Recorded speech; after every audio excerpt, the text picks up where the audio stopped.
Қайырлы кеш, уалейкум ассалам.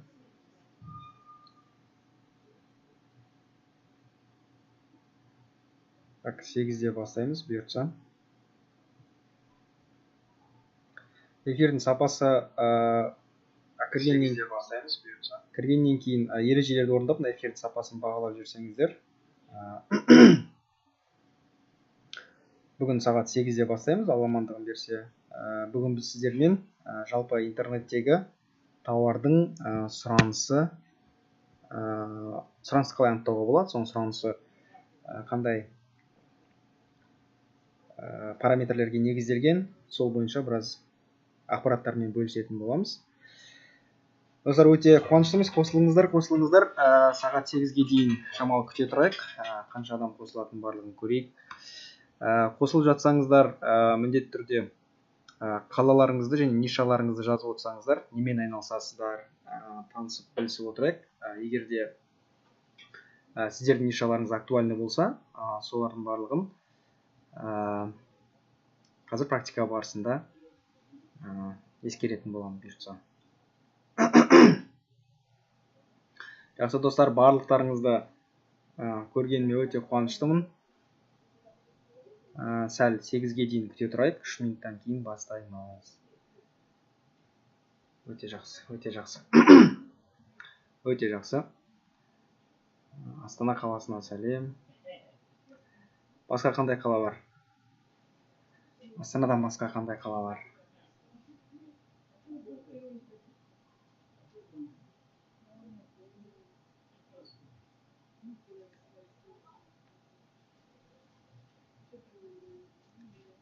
Автозапчасти дейді. Достар, қысқаша ғана бір ақпарат ретінде айта кетейік. Бізде осы жалпы Ыбырай мырза екеуміз бірінші топ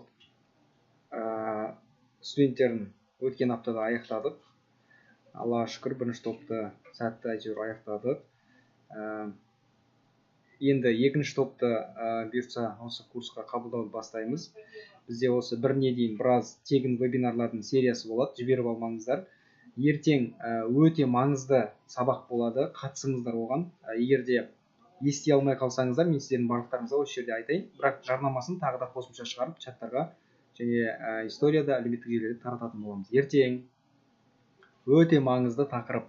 Қытайдың ең бір әдемі сайты бар, жапондармен қосылып жасалған. Сол сайтты сіздерге ертең таныстыратын боламыз. Ол сайтта ең үлкен артықшылығы оригинал тауарларды, ең сапалы деген оригинал тауарларды бір штугын қалай алдыруға болады. Сол жөнінде біраз әңгіме өрбітетін боламыз.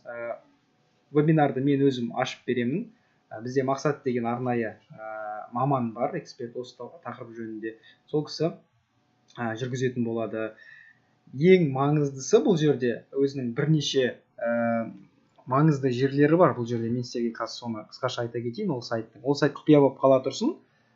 Ол сайтты мен ертең сіздерге бұйыртса Мақсат мырза екеуміз таныстыратын боламыз. Енді оригиналда мен сізге артықшылықтарын айтып берейін. Ең үлкен артықшылығы ол жерде оригинал тауарлар. Кез келген тауар ол жердегі оригинал тауар. Сапасына кепілдік беріледі. Одан кейін ең маңыздысы оригинал тауарлардан бір данасын алдыруға болады. Бір данасын, яғни оригинал тауар, оригинал дүкеннен бір оригинал тауарды алдыруға болады. Және өте қысқа күннің аралығында келеді. 7 күннің ішінде қолыңызға тиеді. Алматыда болсаңыз, біз соны сіздерге ертең дәлелдеп көрсететін боламыз. Одан кейін ол сайттың ішінде өте үлкен мүмкіндіктер бар. Трекинг жасауға болады. Яғни тауарыңызды кім алғанын, қай жерден алды, енді кім күтіп алады деген мәселелердің барлығы жазылады. Трекинг жасау мүмкіндігі сол сайтта қарастырылған. Одан кейін оригинал тауарлар құжатымен келеді. Тауарларға құжат беріледі кәдімгі. Мысалы, SSID деген сияқты кодтар беріледі, штек кодтар. Оны ертең көрсететін боламыз сіздерге. Басқа Қытай сайттармен салыстырғанда тауарды ең жақын қоймаға жіберу арқылы бұлар дистанцияны қысқартады, арақашықты. Сонысымен жылдам. Одан кейін тек өз затын таситын курьерлері бар, сонысымен де жылдам. Және шетелдік брендтерді ертең көрсететін боламыз сіздерге. Сондықтан бұл сайттың мүмкіндігі өте зор. Сондықтан ол сабаққа мүмкіндігінше қатысуға тырысыңыздар. Ол үлкен мүмкіндік барлығымызға. Ертең сағат 8-де болады. Ертең сағат 8-де. Таубау емес. Таубау ма деп сұрап жатыр ғой. Таубау емес. Бірден айтайық, Таубау емес. Басқа сайт. Оны сіздерге бұйыртса ертең Мақсат мырза екеуміз таныстыратын боламыз. Қысқаша ғана мен сіздерге жаңа анонсын айттым. Ертеңгі сабақта жіберіп алмаңыздар. Так, жақсы, сағатымыз 8 болды, достар. Онда ақырындап бастай берейік. Мен чатымды былай қойып қояйын бір жақ шетінен. Так, бүгін біздің сіздермен қарастыратынымыз онлайндағы сұранысты қарастыратын боламыз. Яғни сіздер қалай сұранысты біле аласыздар. Ол үшін мына жерде Google-дың екі сервисін пайдаланамыз. Біріншісі Google Trends деп аталатын сайт. Қазір мен чатқа тасталса, бұны чатқа тастап қояйын сіздерге. Чатқа тасталады екен, иә? Так, сұрақтарыңыз болса, одан кейін жаза бересіздер, мен артынан кейін келіп оған тоқтайтын боламын. Енді қараңыздар, мынау Google Trends деген сайт. Бұл жерде сіз трендтерді қадағалай аласыз. Бұл жерде сұраныстардың санын емес, сұраныстардың сапасын бақылауға болады. Сондықтан шатыстырмаңыздар. Мен қазір сұраныстың санын да көрсететін боламын. Бірінші сапасын көрсетейік. Ең алдымен мына жердегі елді өз елімізге қоямыз. Қазақстанымызға қоямыз. Қазақстанды таңдап қоямыз. Және бізге Қазақстанның негізгі трендтері керек. Енді ары қарай мысалы сайтты өзіңіз қарап шығуыңызға болады. Қазіргі әлемде мысалы іздеп жатқан ең маңызды актуалды тақырыптар. Одан кейін өткен жылғы немесе осыған дейінгі жылдардағы ең көп ізделген сөздер, осы жерден қарауыңызға болады оны. Одан кейін ары қарай мына Google-дың негізгі жаңалықтары. Енді маңыздысы бізге мына жерде біз қазір сұрау саламыз. Яғни осы сайттан біз өзіміздің бір тауарымызды қарайық. Мысалы, қандай тауарды қарауға болады? Кез келген әркім өзінің нишасын осы жерден зерттеуге болады. Мысалға айтайық, смарт сағаттарды қарап көрейік. Смарт сағаттар. Мынау жолаққа өз тауарыңыздың, нишаңыздың атын жазасыз. Одан кейін астынан поисковой запрос деген тұр. Поисковой запросты басасыз. Поисковой запросты басқаннан кейін сізге трендтер көрсетілетін бет ашылады. Міне, қай тауардың түрін іздеп жатсыз, қай елден іздеп жатсыз. Мына жерде Қазақстанның ішіне кіріп кетіпті, ары қарай жаңағы Алматы, Астана, Қарағанды, Жезқазған деп қарауға болады. Мына жерде мынаны басам. Қазір Қазақстанға барайық қайтадан. Өз қалаңыз бойынша қарағыңыз келсе. Ол қала бойынша кейде данный болмай қалуы да мүмкін. Мынаны бассаңыз, міне, ішінен облыстарды таңдап алуыңызға болады. Енді біз ыңғайлылық үшін әзірге тек қана Қазақстан поиск керек.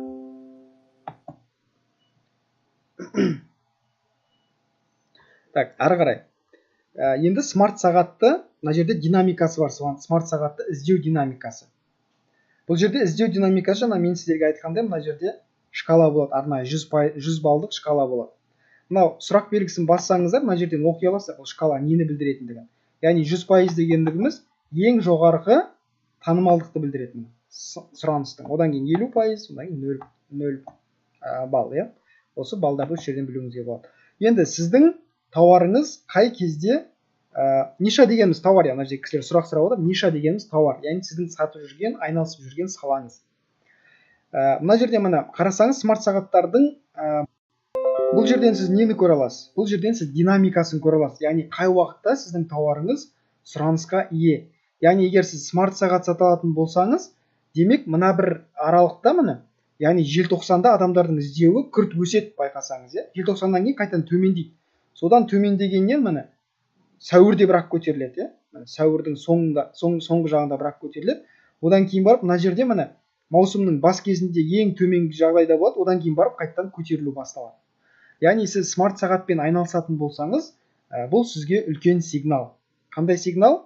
Яғни осы уақыттарда сіздің тауарыңыз адамдар көбірек іздейді деген сөз. Яғни мына жерде мына қарашаның 5-нен бастап мына көбірек іздей бастаған адамдар. Яғни желтоқсанның соңы 1 қаңтарға дейін ең көп ізделеді. Одан кейін төмендейді. Одан кейін маусымнан бастап қайтадан өсе бастайды. Маусымның аяғына, бас кезінен бастап. Көрдіңіз бе? Бұл сізге үлкен сигнал. Яғни осы уақыт аралықтарында сатсаңыз, тауарларыңыз өтімді болады деген сөз да. Сондықтан да өзіңіздің нишаңызды, тауарыңызды осылай салып тестілеңіз. Одан кейін мынау нені жүктеп алуға болады, қаласаңыз, скачать деген батырма бар, жүктеп алуыңызға болады өзіңізге. Одан кейін астына қарай түссеңіз, Қазақстанның қай өңірінен көп іздейді, соны қарауыңызға болады. Бұл не үшін керек сізге? Егер де сіз тауарыңызды жарнамалайтын болсаңыз, мына жерде егер смарт сағат сатып жатсаңыз, 100 балдық шкалаға Ақмола облысы ие. Яғни сіз жарнамаңызда Ақмола облысы міндетті түрде болуы керек деген сөз. Неге? Себебі Ақмола облысынан смарт сағатты адамдар көп іздейді. Одан кейінгі орында Қарағанды облысы, Солтүстік Қазақстан облысы, Маңғыстау облысы, Алматы облысы деп кете береді мына жақта. 11 облысымыз берілген. Қалған мысалы мынау қайсысы? Мына жердегі облыс, Қызылорда облысы, Жамбыл облысы, сосын Батыс Қазақстан облысы. Бұл жерде адамдар іздемейді деген сөз емес. Бұл жерлерде тек қана Google үшін данный жоқ, ақпарат жоқ деген сөз да. Бірақ егер де сіз смарт сағатты Оралға жарнама берейін деп жатсаңыз, онда қатты қателесесіз деген сөз. Бұл жердегі сізге сигнал. Ең дұрысы Қарағанды облысына беріңіз, Ақмола облысына беріңіз, көкпен қатты жанып тұрған жерлерге беріңіз. Ең бірінші очередь беріңіз да. Егер де сіз мысалы өзіңіз Жамбыл облысында отырсаңыз, смарт сағат сатамын десеңіз, онда сіздің өңіріңіз бойынша ақпарат жоқ. Адамдардың қызығушылығы өте төмен болуы мүмкін. Сондықтан да мына трендтерді қарап барып, жарнаманы бергеніңіз дұрыс. Біздің сізге үлкен кеңесіміз. Бұл сізге өте үлкен сигнал. Одан кейін ары қарай тура осы тақырыппен іздеп жатқан сөздерді тағы қарауымызға болады. Енді қайтадан жоғары шығамыз. Енді қызық нәрсе басталады. Мысалға айталық, сіз смарт сағатпен қоса жанына тағы бірнеше тауарды бірге сатқыңыз келіп тұр делік. Не болмаса, қандай тауарды сатқыңыз келетінін әлі білмей тұрсыз. Смарт сағат сатқыңыз келе ма, гироскутер сатқыңыз келе ма, әлде электросамокат сатқыңыз келе ма? Осы нәрселерді арасынан таңдауыңыз керек болып тұр. Бірақ сізде бюджет шектеулі, үшеуінің біреуін ғана таңдай аласыз делік. Енді не істейсіз? Сіз үшін өте қиын сұрақ. Мына жерде мына салыстыру деген батырма бар. Яғни мына смарт сағатпен біз бірнеше нишамызды салыстыруымызға болады. Яғни қайсысын көбірек іздейді адамдар? Қайсысы адамдар үшін маңызды деген сұрақ, Сол үшін сравнить деген плюс батырмасын басамыз. Мына жерге енді гироскутер дегенді енгіземіз да, поисковой запрос дегенді басамыз. Бізде енді екінші сұраныс пайда болды мына жерде, көрдіңіз ба? Міне екінші қызылмен белгіленген ол гироскутер, астында көкпен белгіленген смарт сағаттарымыз. Енді қараңыз. Енді өте қызық нәрсе. Екеуінің де сұранысы жақсы, бірақ мына бір кезеңнен бастап, мынау қай кезең? Мына сәуірдің 7-сінен бастап, сәуірдің бас кезінен бастап делік, гироскутерлердің дәуірі басталады. Мына жерге дейін өте жақсы жүреді. Яғни тамыздың орта тұсына дейін өте жақсы жүреді. Тамыздың орта тұсынан гироскутер сатып керек емес деген сөз да бұл. Яғни сіз гироскутер сататын болсаңыз, онда сәуірден бастап сатыңыз. Мынау сізге үлкен сигналды беріп тұрды. Сіз мына жақта сатсаңыз, сатуыңыз мүмкін, бірақ запростар саны өте төмен. Мына бір жерде ғана мына бір қай айлар? Қаңтарда, желтоқсанда және мынау қай ай? Желтоқсанның соңы. Желтоқсан соңына дейін, желтоқсан айында жақсы іздейді да, бас кезі, орта кезі, аяқ кезі. Одан кейін сұраныс өте құлайды. Құлағанда да мына жерде шырқау шегіне жетеді, ең төменгі нүктесіне жетеді. Одан кейін барып көтеріледі. Қазаннан бастап сәуірге дейін смарт сағатпен айналысыңыз. Одан кейін гироскутермен айналысыңыз мысалға. Болмаса, қазаннан бастап сәуірге дейін смарт сағатпен келіңіз да, ары қарай смарт сағатты және гироскутерді қоса алып жүрміз. Бұл сізге өте үлкен сигнал да, сондықтан бұл нәрсені сіз білуіңіз керек, бұл динамиканы. Одан кейін ары қарай тура сондай, мысалы Қазақстанның әр бөлігінен, қай жерінен көп іздейді гироскутерді, смарт сағатты. Осы жерде жаңа көрсеткенім бойынша қарап алатын боласыз да. Енді қараңыз. Енді сізде үшінші ниша бар делік, Мысалы сізде қандай да бір жағдайда бір үшінші ниша бар делік, Мысалы ол электросамокат. Мысалға, электросамокат. Енді сізде мысалы үш ниша. Осы үшеуінің ішінен сіз таңдауыңыз керек. Мына динамикадан қарайтын болсаңыз, сіз үшеуінің ішіне қызық тұрған болсаңыз, онда сіз мына жерден білуіңіз керек, қайсысын таңдайтыныңыз. Егер сіз енді ақылға салатын болсаңыз, мына жерден электросамокатты таңдамайсыз. Өйткені мына жерде смарт сағаттың балы 52, гироскутердің балы 79, электросамокаттың балы 3. Қайсысын таңдайсыз? Әрине, таңдау ең бірінші гироскутерге түсу керек. яғни осы кезеңде, мына көрсетілген кезеңде, иә, бұл жерде август деп тұр, иә, августте гироскутерге түсу керек, самокатқа емес. Немесе смарт сағатқа түсу керек. Яғни сіз мына жерде мына орташа балдарын қарай аласыз. Орташа бал смарт сағаттың 47, орташа бал 52 және самокаттікі 3. Бұл сізге өте үлкен сигнал. Қай нишамен айналысуға болады, қай нишамен айналысуға болмайды деген. Түсінікті ма? Бұл Google Trends деген. Бұл Google Trends деген Google'дың тегін сервисі. Кез келген уақытта кіріп қарауларыңызға болады. Егер сұрақтарыңыз болса, чатқа жазуларыңызға болады. Мен қазір чатты бір қарап шығайын. Google Trends бойынша сұрақтарыңыз болса. Видео сақталады, уайымдамаңыздар. Кейде өшіп қалуы мүмкін, енді интернет кейде тартпай қалады, бірақ толыққанды өшіп қалмайды ол. Арасында өшіп қалып, қайтадан қосылып тұрады. Эндоскоп камера дейді, мысалы, ол нақты қаншалықты актуальный нәрсе екенін қазір көрейік мына жерден. Барлығын өшіп тастайық. Так, эндоскоп камера. Эндоскоп камера. Осылай жазылатын шығар деп ойлаймын енді. Іздеп көрейік, бар ма екен ондай нәрсе. Ол бойынша мына не жоқ, данный жоқ Google-да. Болмаса басқаша жазып көру керек та. Бұл алдын ала көрсетілім емес, өтіп кеткен. Яғни сіз Нұрас сұрағыңызды нақтылап жүрсеңіз, Нұрас мырза, өйткені алдын ала көрсетілімі ме дегенде бұл соңғы 12 айдағы жиналған ақпарат Google Trends'дағы, Google'дағы.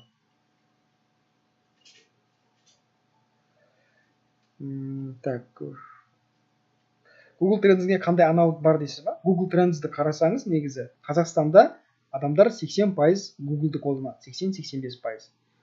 Егер 85%-дан бөлек қалған бір 10%-ын қолданам десеңіз, неточный данный қолданам десеңіз, онда басқа сайттар қолдана беруіңізге болады. Мен өзім қолданбаймын, содан кейін білмейді екенмін.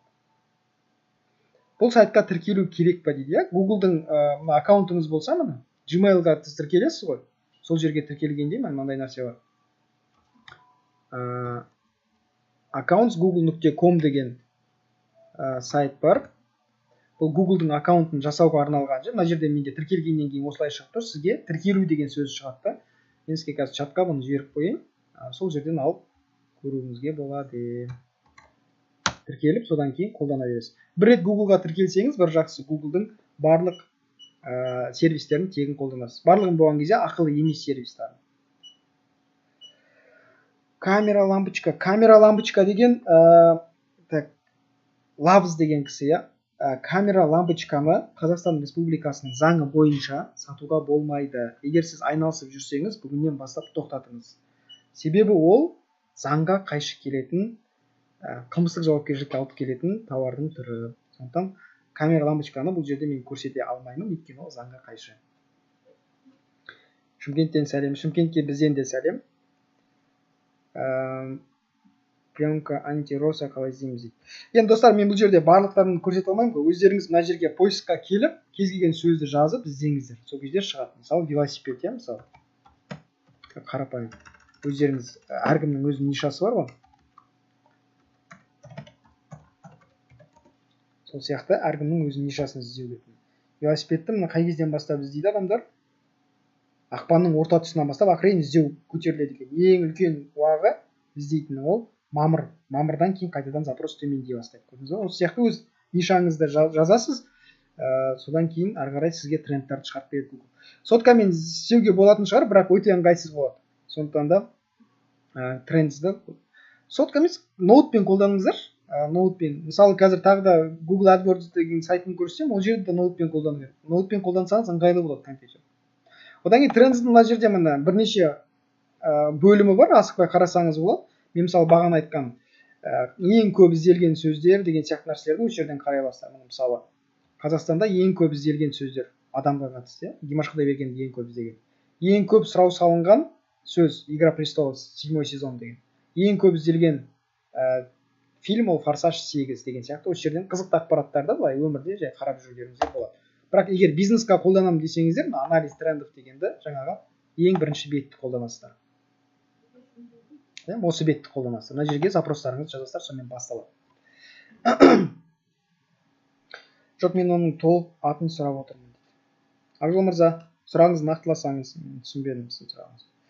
Бұл жерде процентпен көрсетіп тұр, қанша рет қанша адам іздеген, қанша рет қанша адам іздегеніне енді келеміз деп жаңа басында айттым ғой. Бұл жерде пайызбен емес, балмен көрсетіп тұр. Бал. Қайдан қай сайттарды сенімді кәсіби? Шүкір мырза, бұл сұрақ бойынша бізде ертең бір сабақ болады, айттым, соған қатысуыңызға болады. Одан бөлек бізде нақты осы Қытаймен және маркетингпен қатысты курсымыз бар.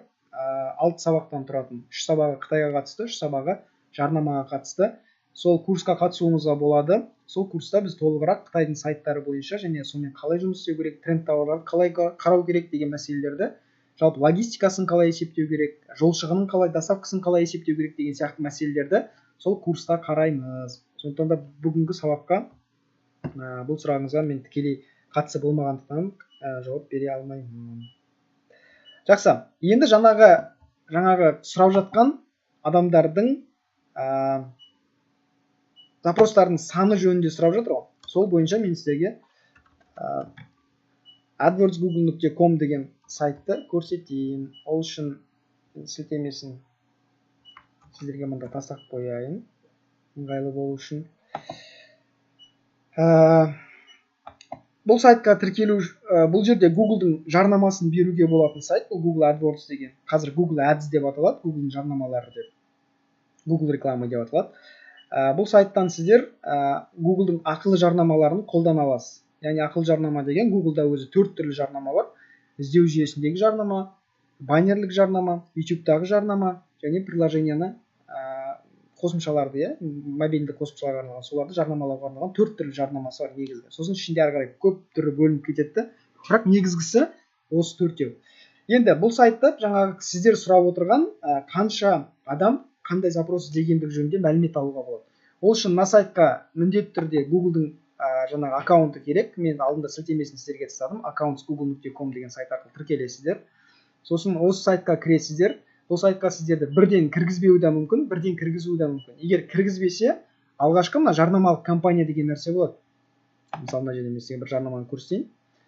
Осы сияқты мына бір жарнаманы, мысалы, перчаткиге арналған жарнама ғой. Тура осындай жарнаманы жасауыңыз керек болады да, одан кейін жарнаманы мына жерге кіріп сөндіріп тастауыңызға болады. Приостановить десеңіз, жарнамаңыз сөніп қалады. Кейде бірінші жарнаманы жасамасаңыз, Google өткізбеуі мүмкін. Өткізсе, онда мына жерде инструменты деген батырма бар. Осы кілтті басасыз. Одан кейін мына жерде планирование деген бар. Мына кілт сөз жоспарлауыш деген нәрсе бар. Мына жерде планировщик ключевых слов деген. Осыны басамыз, осы бөлімге өтеміз. Бұл жерден бізге адамдардың қандай сөзді, яғни сіз салған сөзді қанша рет іздегенін көрсетіп бере алады. Мына жерде получите данное количество запросов и прогнозы деген бар. Осыны басамыз, мына стрелканы оң қарай бағытталған. Мына жерге жаңа сөзімізді жазамыз. Мысалы, бағандағы тақырыбымыздан ауытқымай, смарт часы жазайық. Одан кейін начать кнопкасын басамыз. Начать кнопкасын басамыз, одан кейін маңызды нәрсе, бұл жерде сізге, мына жерде сіздің алуыңыз мүмкін болжамын көрсетіп тұр. Келесі айда, мысалы, келесі 90-да, немесе өзіңіз жылын қойыңызға болады. Яғни, егер де сіз жарнаманы, смарт часы бойынша жарнама жүргізетін болсаңыз, бір айда алуыңыз мүмкін нәтижеңіз. Яғни, сізде 940 адам сайтыңызға кіруі мүмкін, 51 мың рет жарнамаңыз көрінуі мүмкін, және сіз мынандай ақша төлеуіңіз керек деп енді жаздық. Ол міндетті нәрсеңіз, просто жай прогноздары ғой. Орташа кликтің бағасы және 10 адамның екеуі сайтыңызға кіруі мүмкін дейді. Енді біз мына нәрсені істейміз. Мына үстіне шығамыз, варианты ключевых слов дегенді басамыз. Мына бір жолаққа жаңа сөзімізді жазамыз. Одан кейін показать результаты батырмасын басамыз. Осыны басқан кезде Google сізге бірнеше ақпараттарды ұсынатын болады. Оның біріншісі мына жерде міне соңғы 12 айда ізделген осы сөзге, яғни сіздің нишаңызға қатысты динамиканы көрсетеді. Көкпен белгіленгені барлығы деген сөз, қызылмен белгіленгені ұялы телефоннан іздегендері. Енді қараңыз, смарт сағатты қай кезде адамдар көп іздейді? Ең көбі, міне, желтоқсан айында Қазақстан бойынша 43.320 сұраныс жасалған. Қаңтар айында 44.140 сұраныс жасалған. Одан кейінгі айларда сәл төмендеу, бірақ сұраныс өте жақсы деген сөз. егер смарт сағатпен айналысқыңыз келсе, мына динамика сізге өте үлкен сигнал, яғни смарт сағатпен айналысыңыз деп тұр да бұл сізге. Осы жерден қарауыңызға болады, өзіңіз асықпай қарайсыз. Астына түсеміз. Смарт сағат деген сөзге, яғни бұл жерде Google рекламасында кілт сөздермен жүреді. Сол кілт сөзге ұқсас бірнеше кілт сөздерді көрсетеді. Мысалы, смарт часы. Жеке өз сөз ретінде адамдар 4400 рет іздеген. Мына жерде динамикасы тұр. Яғни қай айда көп іздеген? Желтоқсан айында 6600 рет іздеген. Смарт сағат деген сөзде. Қалған айларда сәл төмендеу. Енді тек қана адам бұлай смарт сағат деп іздемейді ғой. Олар тағы да бірнеше умные часы деп іздеуі мүмкін, купить деген сөзді қосамыз, цена деген сөзді қосамыз, солай мына жерде қаншама сөздер бар. Мына жерде уровень конкуренции дегенді білдірген. Яғни конкуренция бұл кілт сөздер бойынша бәсекелестік жоғары ма, төмен ба? Егер төмен болса, онда бағасы төмендеу болады. Егер жоғары болса, мына жерде высокий деген бар ма? Высокий деген жоқ. Орташа болса, мысалы, онда бағасы сәйкесінше бұның сәл жоғары болады. Енді мына жерде орташа бағасын көрсетіп тұр сізге. Әрі қарай осы жерден бірнеше кілт сөздерді бүйтіп қарауыңызға болады жылжу арқылы. Яғни адамдар қалай сіздің затыңызды іздейді. Мысалы, часы смарт деп іздеуі мүмкін. Часы телефон деп те іздеуі мүмкін адамдар. Умные часы цена деп іздеген, солай мына жерден 1300 бет бар. Енді барлығын қарап шыға алмайсыз, бірақ сонда да асықпай бір көз жүгіртіп шығуыңызға болады. Бұл жердегі ең маңызды назар аударатыныңыз кілт сөзді адам қалай жазады, соның запростарының саны, одан кейін бәсекелестіктің деңгейі және орташа бағалары мына жердегі. Осыны қарайсыз, осы сізге үлкен сигнал болады. Одан кейін мына динамика сізге өте үлкен сигнал, яғни бұл тауармен айналысуға тұра ма, тұрмай ма деген.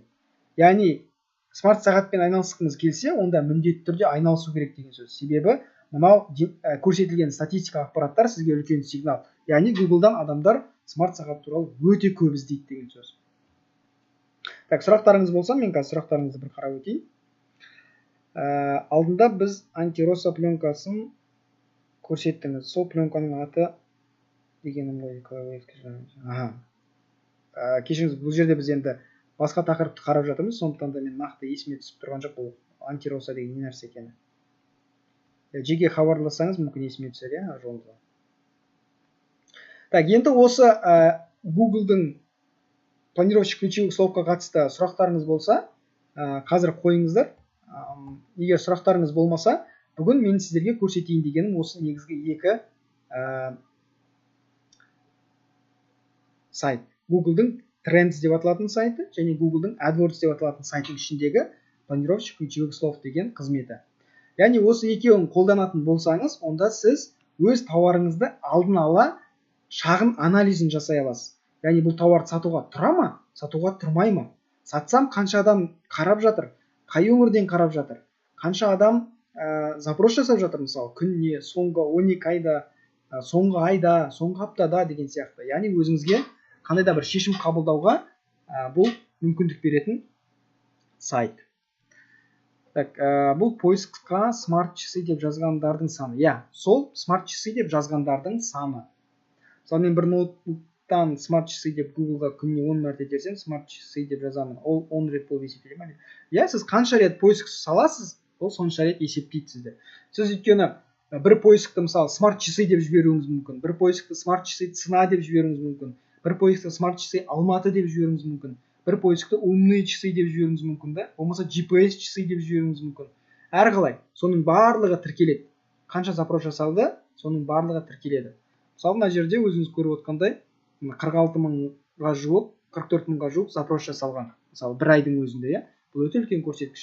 Яғни 46 мың болмаса да, мысалы, бір адам орта есеппен 3-4 рет запрос жасалды деп есептелсе, 10 мыңға жуық адам іздеген. 10 мыңға жуық адам сіздің клиентіңіз мына жерде смарт часыды таппай жүр деген сөзді іздеп жүр, яғни қарап жүр, кімнен алуға болады деп. Сондықтан да бұл интернетте жарнамасын көрсетуге болады деген сигнал. Бұл өте маңызды.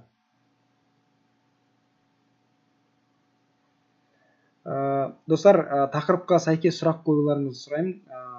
Тақырыпқа сәйкес емес сұрақтарды өкінішке орай өткізіп жібереміз, өйткені басқа кісілер негізгі осы тақырып үшін келді. Сондықтан сұрақтарыңыз болса, тақырыпқа қатысты қойыңыздар. Одан кейін достар, егер сұрақтарыңыз болмаса тағы да бір құлақ қағыз. Ертең кешкі сағат 8-де тағы да бізде тегін вебинар болады, қатысыңыздар. Қытайдың жапондармен бірге жасаған бір әдемі сайты бар, сол сайтты таныстыратын боламыз.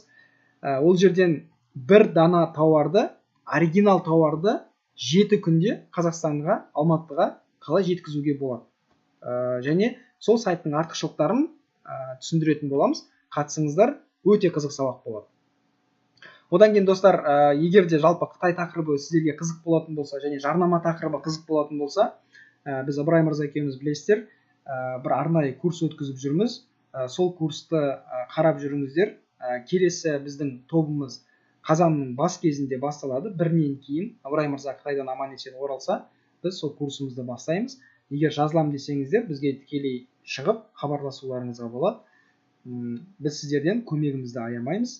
Мынау біздің сіздерге беріп жатқан жалпы тегін көмегіміз. Осы ақпараттарды қолдану арқылы өз кәсіптеріңізде, өз өмірлеріңізде қандай да бір өзгеріс болсын деген біздің ниет.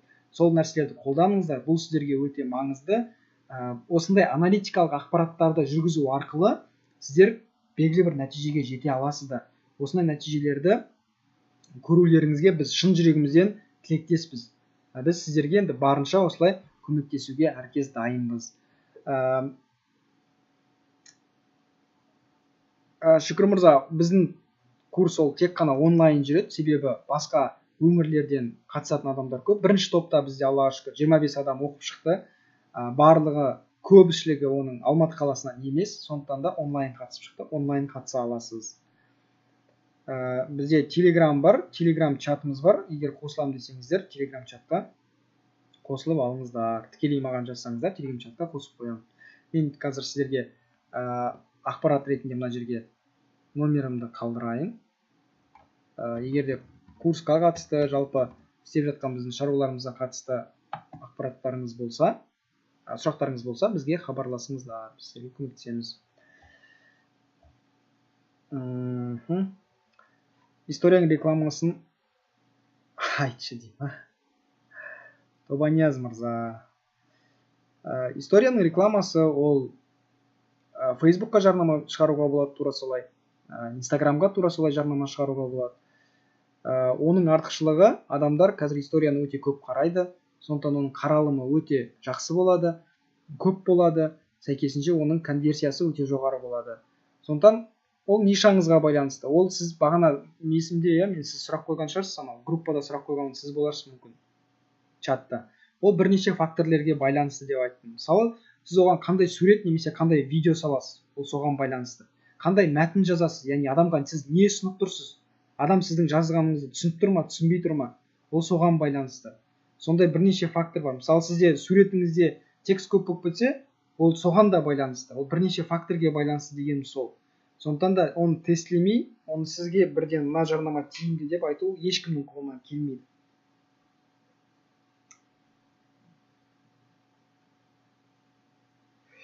Ерлан мырза, жалпы тендерге қатысты, өткенде Ыбырай мырза айтты ғой, бізде бір шағын топ бар тендермен айналысатын.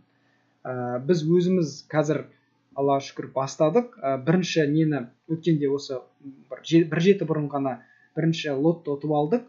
Біз анау Қазақстан Республикасының ішкі істер министрлігіне қарайтын төтенше жағдайлар жөнінде комитет бар ғой, соның Солтүстік Қазақстан облысы бойынша департаментінен андай зембіл бар ғой, тікұшақ арқылы көтеретін сондай зембілді ұтып алды біздің балалар. Өте жақсы, маржасы өте жақсы болды. Соны Қытайдан әкеп беруге біз бірінші өзіміз қазір талпыныс жасап жатырмыз. Бұйыртса сол әкеп бергеннен кейінгі біз өзіміздің тәжірибемізбен бөлісе аламыз. Егер мысалы тендер тақырыбы сізге қызық болатын болса, онда бізбен хабарласып, мысалы курсқа қатыссаңыз, курсқа қатысыңыз, курсқа қатыспасаңыз тікелей хабарласыңыз, ол мәселеңізді шешуге болады.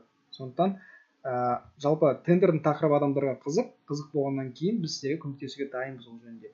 Өйткені Қытайдан жақсы маржиналды заттарды тауып алуыңызға болады. Мысалы бізде сол тауар бойынша маржа 30-35%-дан кем болмады. Өйткені өте жақсы маржа болды. Енді кейін біз сіздермен ол жайында керек болса бөлек вебинарлар ұйымдастырып, жалпы тендерге қатысты маржиналды тауарларды қалай таңдауға болады, және маржинал тауарлар Қытайдың қандай зауыттарында, қандай сайттарында, кімдермен алуға болады, әкелу жолы деген сияқты мәселемен кейін бөлісетін боламыз. Сонымен солай достар. Талғат мырза 1688-ге қатысы жоқ ол сайттың, бірақ бағасы жағынан ертең сізге Мақсат мырза толық ақпарат беретін болады. Ертең міндетті түрде қатысыңыздар. Мақсат мырза арнайы бір тауарды алдырды, яғни эксперимент ретінде. Одан кейін ол кісі өзі де алдырып жүр, бірақ сіздер үшін арнайы бөлек бір тауарды алдырды. Сол тауардың, мысалы, ол жерден бөлек сізге чек береді кәдімгідей.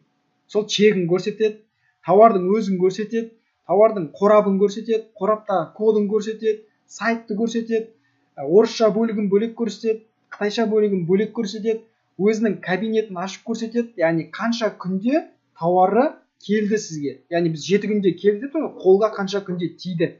Соны дәлелдеу үшін сізге соны, сізге емес жалпылама халыққа Алла амандығын берсе ертең көрсететін боламыз. Нұрас мырза, егер де курс жайлы сұрап отырсаңыз, тек қана тауарға емес, 2 бөліктен тұрады.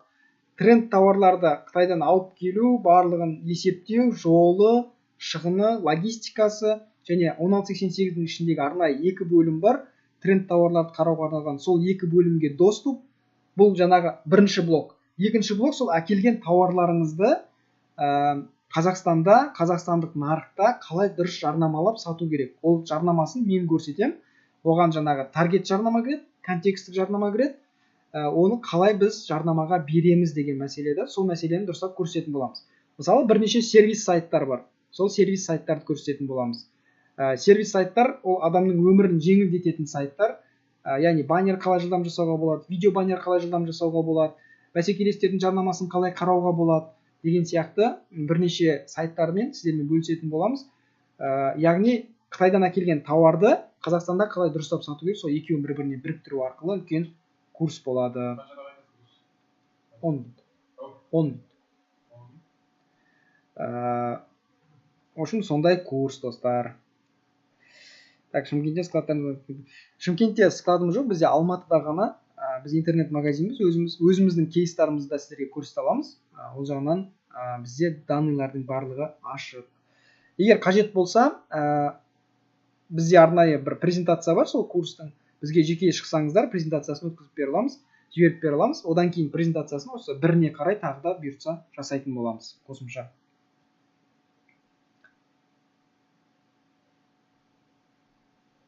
Жақсы достар, егер де қосымша сұрақтарыңыз пайда болатын болса, осы видео тікелей эфир аяқталғаннан кейін 10 минуттың ішінде каналда пайда болады. Сол 10 минуттан кейін каналда астына пікір ретінде кез келген сұрақтарыңызды қосымша қалдыруларыңызға болады. Достар, бүгінге осы. Енді осы 2 сайт сіздер үшін барынша пайдалы, барынша актуалды болды деп есептеймін өзім.